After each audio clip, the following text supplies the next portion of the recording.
The conference room fell into an uncomfortable stillness as my slide locked onto the screen. 12 executives, one long glass table, and me, Jenna Moore, Senior Compliance Manager, the person legally responsible for making sure this company didn't walk straight into federal trouble. I kept my tone precise, professional. One of the proposed international partners appears on the restricted federal registry. I said, they're under active investigation. If we proceed, we expose the company to sanctions, frozen accounts, and potential criminal liability. I didn't get to finish the sentence. Logan Whitmore laughed. Not quietly, not awkwardly. Loud enough to fill the room. Logan Whitmore, head of global partnerships, newly appointed, freshly empowered, and very aware that his last name matched the one on the CEO's door. He leaned back in his chair, arms crossed, relaxed like the outcome had never been in doubt. You're overreacting. Jenna, he said. Compliance isn't leadership, it's fear with spreadsheets. A few people smiled. Someone nodded. Another executive glanced down at the table, suddenly fascinated by his notepad. No one challenged him. No one asked for my data. No one asked me to continue. Before I continue, I should say this clearly. This story is inspired by real workplace dynamics, with certain details fictionalized and AI-assisted for educational and emotional clarity. If stories like this feel heavy, please feel free to step away, get some rest, and take care of yourself. Your well-being always comes first. I had spent years building the compliance system that protected this company approval layers, escalation protocols, safeguards designed to stop exactly this kind of mistake. Logan had spent 7 months announcing deals and calling it growth. He talked about revenue figures like medals earned in combat, and the room rewarded him for it. He wrapped up by calling the partnership strategic and already in motion. There was light applause. Actual applause. I stood there, feeling the heat of public dismissal crawl up my spine. The meeting moved on as if my warning had been a minor interruption, not a legal stop sign. Back at my desk, I logged into the internal contract system. I told myself I was just double-checking. The contract was already there, fully executed, digitally signed, time-stamped 48 hours earlier, before the meeting, before my warning, before Logan laughed. I stared at the screen, the humiliation sharpening into something colder and far more dangerous. They hadn't ignored my warning. They had already decided it didn't matter. I hope you're doing okay as you listen. Moments like this can feel uncomfortably familiar. Maybe take a second to sit somewhere quieter, or play this story a little lower. Give yourself some calm space at home. Where are you listening from? If you'd like to hear how this unfolds, I'd love for you to stay and subscribe. It's just getting started. The disrespect didn't end in the conference room. It spread quietly, structurally, the way rot does when no one wants to acknowledge it. By the next morning, my name was missing from the approval chain on every new international partnership. I wasn't informed. I wasn't asked. I was simply erased. I discovered it by accident, reviewing a routine workflow log.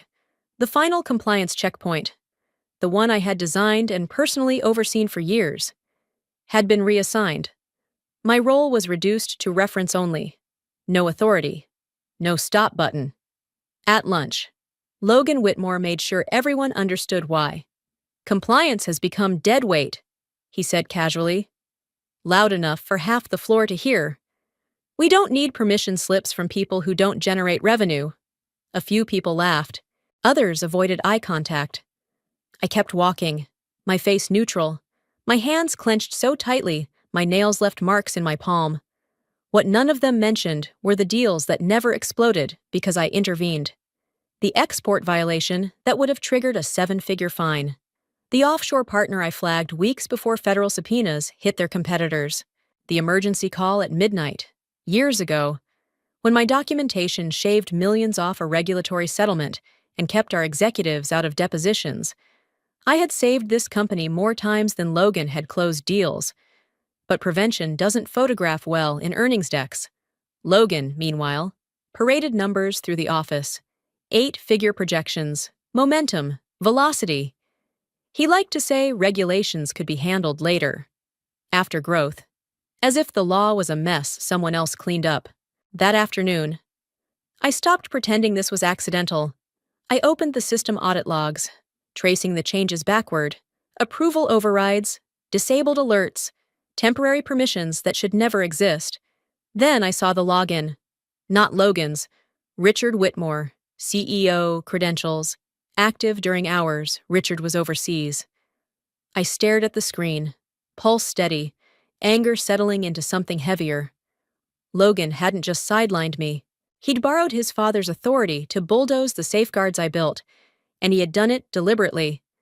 That was the moment it clicked. Logan didn't call a meeting. He waited until the floor emptied, then appeared at my doorway like this was a favor. "Got a minute?" he asked, already stepping inside. He closed the door behind him with deliberate calm and leaned against the desk I'd worked at for 6 years. "I heard you've been digging through system logs," he said lightly. "That kind of diligence can be misdirected." I said nothing. I didn't invite him to sit. I didn't look away. He smiled, slow and practiced. "Here's the reality, Jenna. Those partnerships are moving forward. With or without your signature." He paused, watching for a reaction. When I gave him none, he continued, "But approvals look cleaner when compliance is aligned." Aligned. The word made my stomach turn. Logan straightened and lowered his voice, as if sharing a secret. "Sign off on the deals." He said, "I'll make sure you're included in the bonus structure. 6 figures over the next couple of years, maybe more. If we expand." I finally looked at him. Not in shock, in disbelief. "You're asking me to approve transactions I've already flagged as illegal." He waved it off. "Illegal is a strong word. Temporary risk is more accurate." His smile returned. "Everyone bends eventually. You're just slower." The room felt colder. I could hear the hum of the lights, the distant elevator chime, my own breathing. He spoke again. Softer now. "You can keep fighting this and become irrelevant, or you can be smart and benefit like everyone else." I felt something crawl up my spine. Not fear, but clarity. This wasn't negotiation. It was a test of obedience. He assumed silence meant weakness, restraint meant permission. Men like Logan never ask outright. They pressure, then pretend it was mutual. That assumption, more than the money, made my skin prickle. I stayed still, memorizing his confidence, his certainty, his expectation of compliance. I didn't respond. I didn't argue. I didn't threaten. I let the silence stretch until it made him uncomfortable. Logan checked his watch. "Think about it," he said, already turning toward the door. End of day, after he left. I sat perfectly still for a full minute. Then I opened my notebook.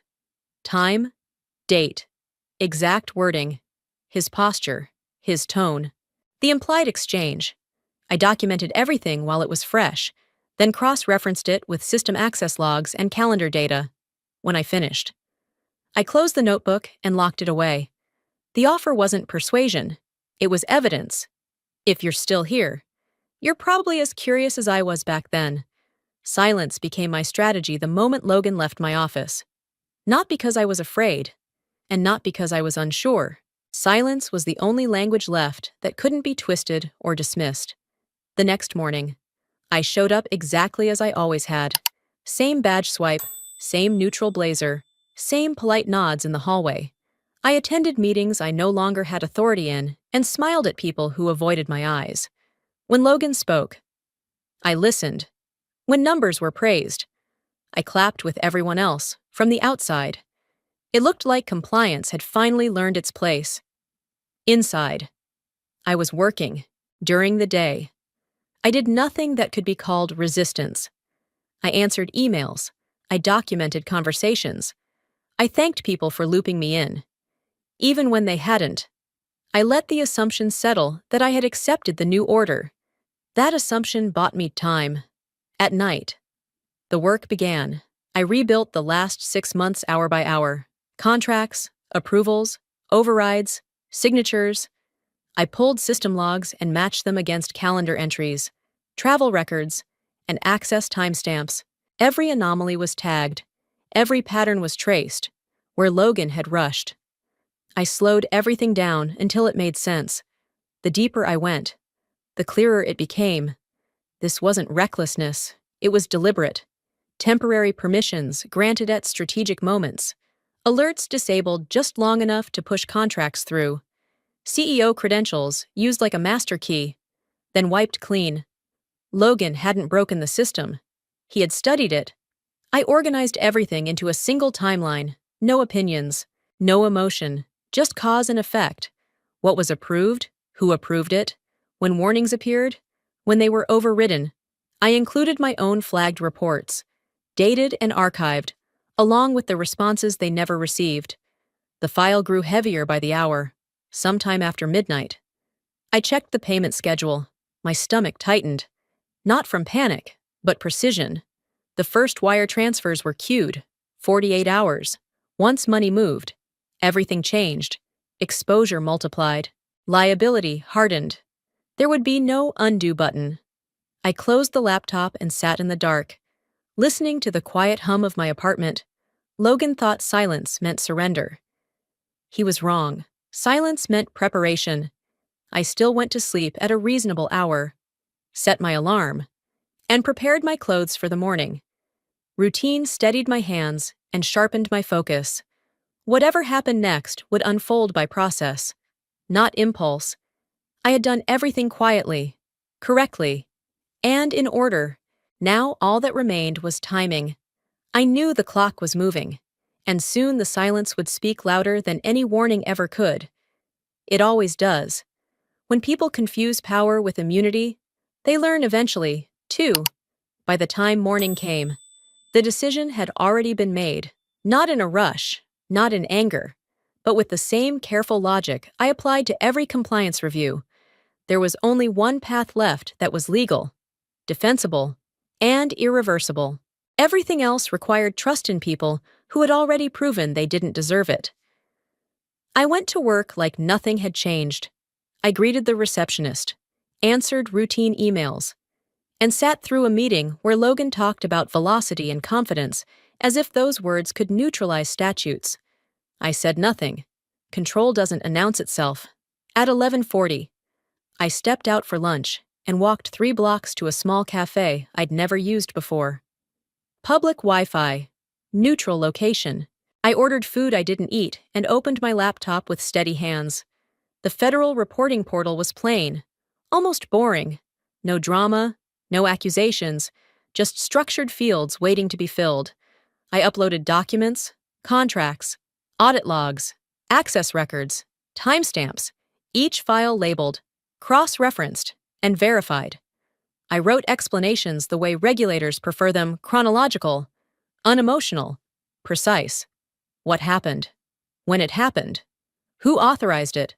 Where controls were bypassed? No speculation, no adjectives, just facts. There was no satisfaction in it, no sense of revenge, only clarity.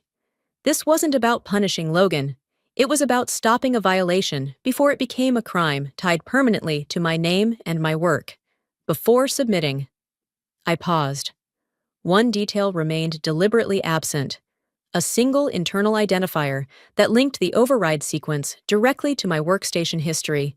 It proved I had detected the breach before the contracts executed, but it also revealed how closely I had been watching. I saved that file separately, encrypted and offline, not to hide the truth, but to protect myself if silence turned into accusation. At 12:32, I submitted the report. The confirmation screen appeared without ceremony. No alarms, no flashing warnings, just a reference number and a timestamp. I closed the browser, paid my bill, and walked back to the office in the early afternoon sun. Inside, everything looked the same. People laughed, phones rang, Logan's door was closed. He believed momentum was on his side. He believed systems bent for the confident. I returned to my desk and resumed work, documenting as usual. The switch had been flipped quietly. From that moment on, the outcome no longer depended on opinions, titles, or last names. It depended on process. And process, unlike people, never forgets. I had chosen law over loyalty and control over fear entirely. Before the twist reveals itself, guess who was really in control? The knock came just after 2 in the afternoon, sharp enough to slice through the normal office noise. Security called my desk first. Voice low, careful, asking me to come to the lobby immediately. When I arrived, 4 people stood near reception, all business suits, all calm, all watching. One of them stepped forward and said, "Federal Trade Enforcement. We need to review your international partnership records." My chest tightened, but my face didn't change, which I've learned is a skill worth cultivating. Inside the conference room, files were requested for the exact partners I had flagged days earlier. That precision chilled me more than their badges. Logan arrived late, smiling, shaking hands, calling it a routine audit like he'd rehearsed the phrase. I watched him talk, confident and careless, and thought how arrogance always mistakes familiarity for immunity. The agents didn't smile back. They asked who had raised the initial concerns. The room paused, executives glancing at each other, waiting for someone else to answer. Then one agent looked down at her tablet and said my name. "Jenna Moore flagged these entities prior to execution," she said. Voice neutral. "Final." The air shifted instantly. Logan turned toward me, eyes sharp, disbelief flashing before he masked it. I met his stare calmly, because panic would have been a confession I didn't owe anyone. This was the moment people misunderstand about investigations. They aren't loud at first. They're cold, methodical, and patient. I answered questions carefully, offering facts, not commentary, letting the documentation speak. Logan interrupted twice, corrected himself once, and grew quieter each time. I felt the temperature drop, not in the room, but in the certainty he'd been living on. When they finished collecting records, the lead agent nodded to me slightly. "Thank you for raising this early," she said quietly. Logan heard it. So did everyone else. As they left, I realized the knock hadn't ended anything. It had started a process that no confidence could outrun.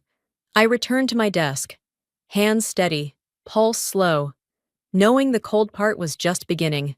Behind me, Logan closed his office door a little too hard. That sound told me everything. Power hates witnesses, and systems remember exactly who spoke first. I had spoken, quietly, before anyone else dared. Now the room belonged to procedure, not bravado. I opened a new file and waited.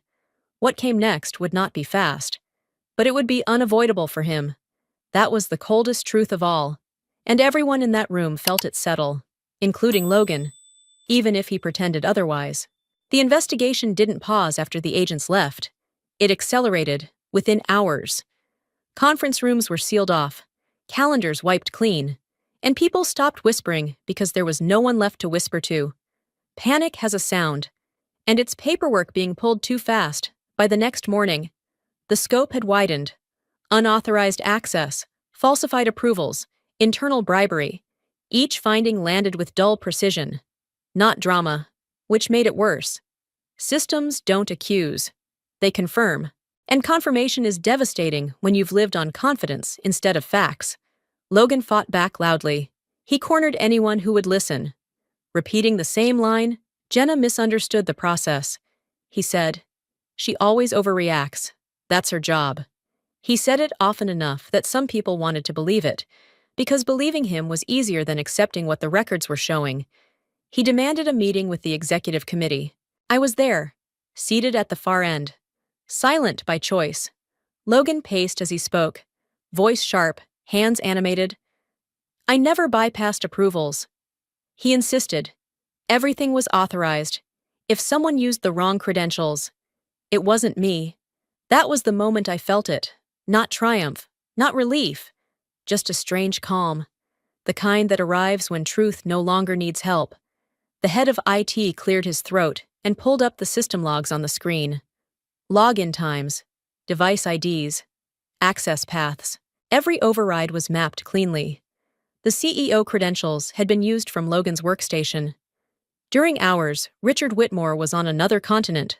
No ambiguity, no interpretation. Logan froze. "That's not possible," he said too quickly. "Someone must have spoofed the access." The room stayed silent while the logs kept speaking. Two-factor confirmations, session duration, internal camera timestamps. The system didn't argue. It didn't raise its voice. It simply laid everything out. The chair of the committee looked at Logan and said, "You told us you never used those credentials." Logan's mouth opened, then closed. His certainty collapsed inward, like a structure that looked solid until weight touched it. For the first time, he looked small. I watched him realize that confidence doesn't survive documentation, that charm doesn't override audit trails, that lying to people is easy, lying to systems is impossible. When the meeting adjourned, no one spoke to Logan. He left alone. I stayed seated for a moment longer, letting the silence reset. Exposure isn't loud, it's clinical, and once it begins, it doesn't stop until everything hidden has been named. That was the sound of collapse. Richard Whitmore returned the next morning, looking older than his passport photo suggested. His suit was wrinkled from travel, his confidence from habit. He asked for a private briefing, and somehow I was included. That alone told me how much had changed. We sat across from each other in his office, the city silent behind the glass. I explained only what the records already showed. Dates, overrides, credentials. When I finished, he didn't speak right away. He stared at the desk, then said quietly, "My son wouldn't do that." I slid the transcript forward. His jaw tightened as he read. Then I heard him inhale sharply. "He signs whatever I put in front of him." The words sat between us like broken glass. Richard closed his eyes. That sentence wasn't just arrogant, it was intimate. It revealed a habit of trust he never realized he was teaching. I thought giving him authority would teach responsibility. He said, "I thought protecting him was helping." I didn't argue. Parents don't need logic in moments like that. They need consequences. He looked up at me. "If I admit this publicly, I lose him." Then, after a pause, "If I don't, I lose the company." It was the first honest thing he'd said since we met. Power makes people delay choices until delay becomes damage. Before he could say more, his assistant knocked and entered without waiting. "The board is assembled," she said. "They're starting without you." Richard stood too quickly. In the boardroom, faces were already set. No small talk, no deference. The chair spoke first. "We've reviewed the findings. This is no longer a personnel issue. It's a governance failure." Richard tried to speak. He raised a hand. "This is my responsibility," he began. "That's precisely why we can't wait," the chair replied.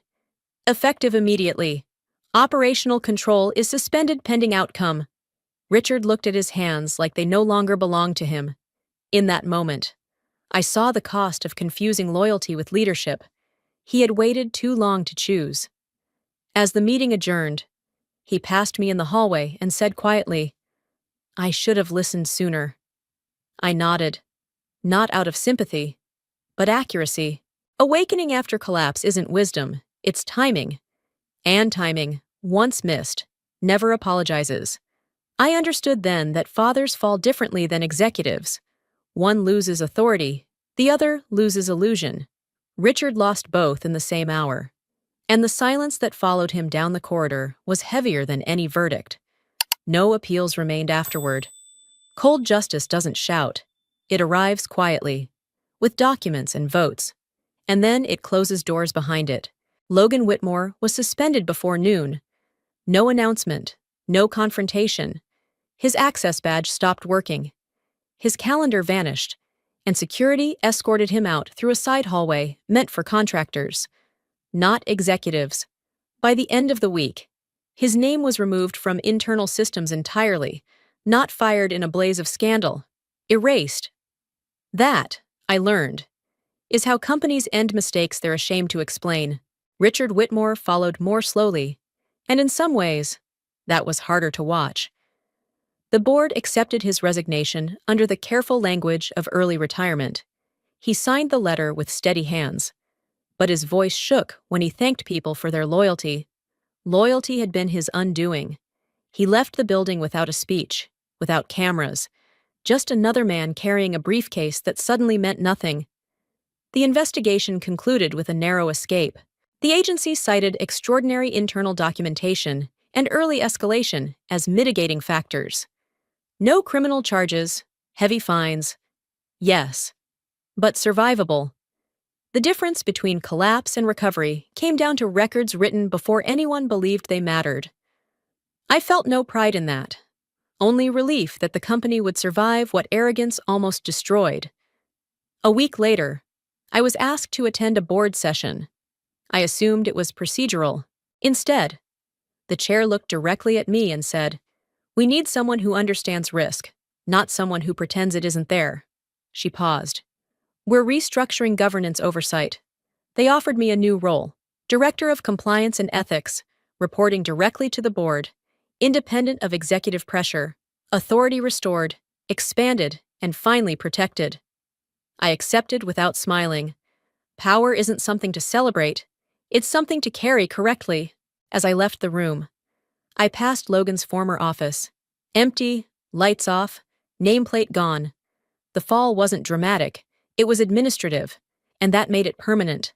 Cold justice had done its work, not with anger, not with mercy, with precision. It reminded me that accountability rarely looks heroic. It looks like meetings ending early, emails rewritten by lawyers, and silence where applause used to live. People asked how it felt to win. I told them it didn't feel like winning. It felt like balance returning to a system that had been tilted too far. Justice, when it works, doesn't reward emotion.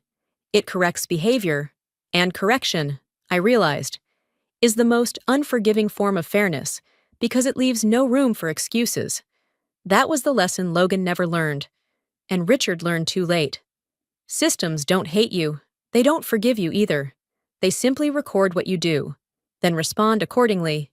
In the end, that response was the only verdict that mattered. Nothing else survived the audit. Not pride, not lineage, not noise. Only facts remained standing. I didn't celebrate when the promotion became official. There were no congratulations balloons, no speeches, no victory emails sent company-wide. I unlocked the door to my new office early one morning and sat down alone, listening to the building wake up around me. The space was simple. Glass walls, a desk facing the window, no inherited clutter. What mattered wasn't the office, it was the access. From this seat, I could see the compliance dashboard update in real time, alerts flowing, approvals routing correctly, safeguards holding. The system worked again, quietly, the way it was always meant to. People stopped by throughout the day. Careful voices, polite distance, "Glad you're here." One executive said, another added, "We need someone steady now." I nodded, thanked them, and returned to my screen. Respect that arrives after collapse isn't flattering. It's corrective. In the afternoon, I reviewed the cases that would never become scandals. Risks flagged early. Contracts paused. Partners declined without drama. No one would ever applaud those decisions. And that was fine. Prevention doesn't need witnesses. I thought briefly of Logan, of how loudly he filled rooms, of how certain he'd been that rules were flexible when confidence was high enough. His absence wasn't satisfying. It was instructive. Systems don't argue with ego, they outlast it. As evening settled, the office emptied. I stayed, watching the lights of the city blink on. One by one, for the first time in weeks. My shoulders loosened. Not relief from fear, but release from vigilance. The work could breathe without resistance.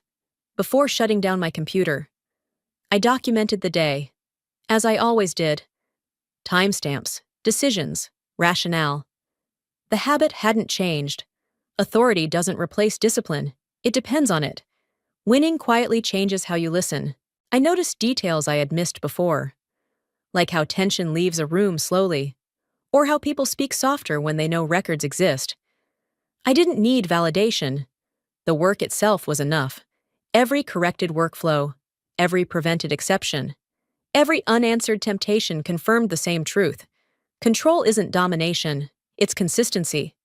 I trusted the process because I had built it to survive personalities, crises, and pride.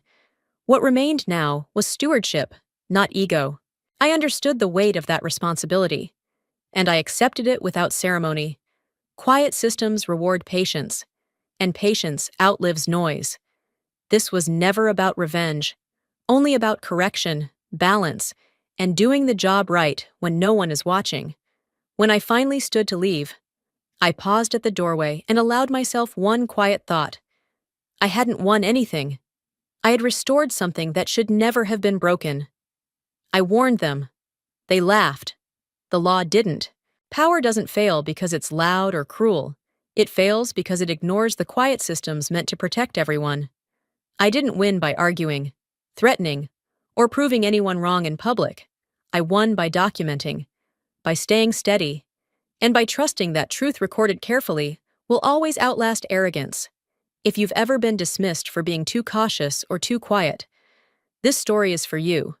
Your work matters, even when no one applauds it.